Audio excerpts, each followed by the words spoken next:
Hi, I'm Kerry Bishe, and you're watching the Pretentious Film Majors.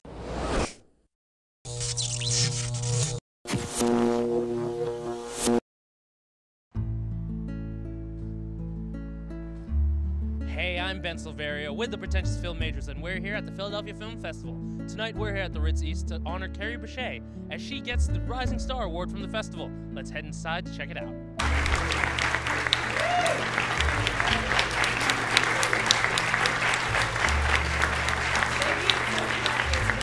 It's really an honor and a pleasure to be here.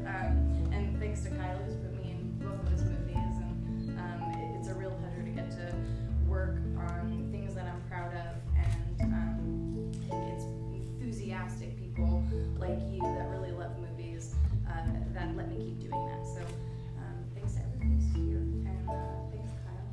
Thanks, Amy. It's been really great. Hey, Kerry, congratulations on the award. Thank you so much. I'm really happy to be here. Oh, and we're really happy to have you. So, first question, you've done film, television, and stage. I was wondering which one do you think is harder than the other, or if there's one that you prefer over the others? I started doing theater when I was 12 years old, and that will always be where my heart is. But there's all kinds of reasons to do other things that I've discovered through the years. And I think in terms of difficulty, I spent a long time comparing them, but they're really apples and oranges. And there's difficult things about different ones, and there's, I think, different benefits to each also, different kinds of challenges. So you have two films in the festival. Let's start with Grand Piano. How did you get involved with that one? I was on the road trip movie with Kyle. It's called Blue Highway. That's one we'll talk about in a second. And I Skyped with Eugenio in Spain from Austin, Texas, right in the middle of our trip.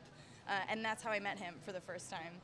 And we had an instant connection, talked about my favorite editor, Walter Murch, for like 45 minutes. And it was just like a love fest after that. And so I went to Spain almost immediately. I filmed these two movies within a span of 2 months.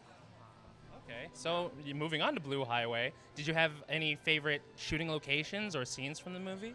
I really loved Marfa, Texas. Do you know anything about Marfa? Not at all. Oh, Marfa's like an art town in the middle of nowhere in West Texas, and I knew I'd like it on an intellectual level, and then when we got there, I just felt like a deep passion and connection to this place. It's really so excellent and weird. Oh, cool. So you've done a lot of really big movies over the past few years, like Argo, and I was wondering what it was like to work with Ben Affleck and if he showed any Batman-like qualities on set. Ben's really excellent. I think he's a really talented, really smart director. One of my favorite things that we did was he had the 6 of us who played the house guests live in a house together that was dressed for shooting like the 1970s, and we had no cell phones, no email, no computer, and we were put in there with records from 1979 and periodicals and books about the Iranian situation, and it was this really kind of intense, methody way to research, and it ended up being just a really great way to get to know each other and trust each other a whole lot.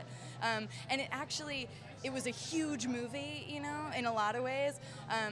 But like working with Kyle, who did Blue Highway, is a very improvisational experience, and our work in Argo ended up being really improvisational also. There was a lot of, we would just roll on stuff, and Ben would yell things from the other room, and so it really ended up being very similar to the kinds of things that I do often.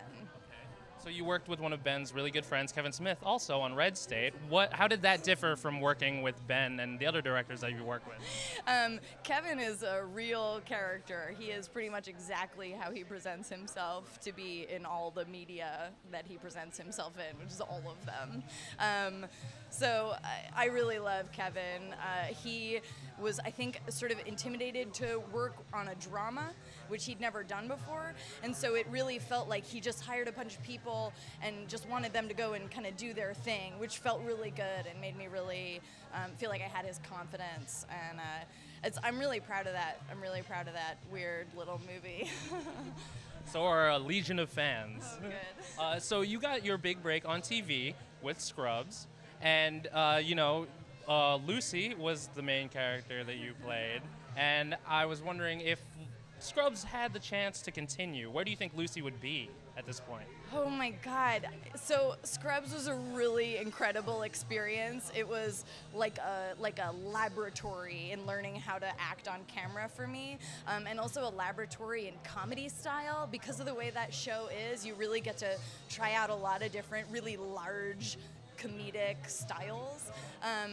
And I really appreciate it for that. And the thing I loved about that character the most was I thought the way she was most funny was when she was really earnest about things. You know, like she just when she would take things really seriously, that was when she was the most ridiculous. And that's something I can absolutely relate to in my life. So I don't know. I mean, hopefully, you know, imaginary Lucy is out there somewhere making horrifying, embarrassing mistakes and feeling really deeply about it. Now, I read that you're supposed to be on TV next year and in a very different project from Scrubs. Can you talk a little bit about that? Yeah, I'm doing a new AMC show. It's called Halt and Catch Fire, and set in 1982 or early 80s, and it's about the burgeoning computer tech industry. So it's kind of this scrappy group of upstart computer engineers who come together to try and create a rival computer product to the IBM PC. I love it. I hope it sounds as fascinating as it really is, because I think it's a really great character drama, and the AMC people have been really wonderful and supportive, and I'm going to have some killer bangs. Nothing like killer bangs. Nothing like it. So my last question, what advice would you have for future rising stars that hope to follow in your footsteps in the world of acting? I don't know. I think I have a really strong sense of my sort of internal artistic compass, and I really try and do things that I am passionate about, and find a way to be passionate about the jobs I get, and find jobs that I can be really passionate about and that I believe in. And I think if that's what you're in it for, and that's the direction that you go, then you can't help but be successful or find fulfillment along the way. Awesome. Well, Kerry, thank you so much for taking some time out. Have a great rest of the festival, and again, congratulations on the award. Thank you so much.